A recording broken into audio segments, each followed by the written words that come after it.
நாளை ஆடிப்பெருக்கு, ஆடி 18 என்று சொல்லக்கூடிய இந்த தெய்வீகமான நாளில் எந்த தெய்வத்தை வழிபடுவது? குலதெய்வத்தை வழிபடு, நீரை வழிபடு. என்ன மந்திரத்தை சொல்றது? குலதெய்வ மந்திரத்தை சொல்லு. உனக்கு தெரிந்த எல்லா விதமான தெய்வ நதிகளையும் ஆறுகளையும் சொல்லுங்கள். அதுதான் மந்திரமே. ஓம் காவிரியே நம, ஓம் கங்கையே நம, ஓம் ஆற்றின் பெயர் நம என்று சொல்லுங்கள்.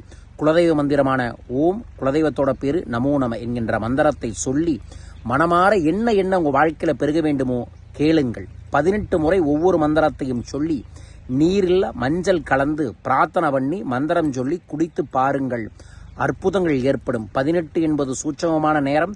18ஆம் அடி கருப்பும் 18 சித்தர்களின் ஆசிகளும் உங்களுக்கு கிடைக்க இதை நாளை மறவாமல் செய்யுங்கள்.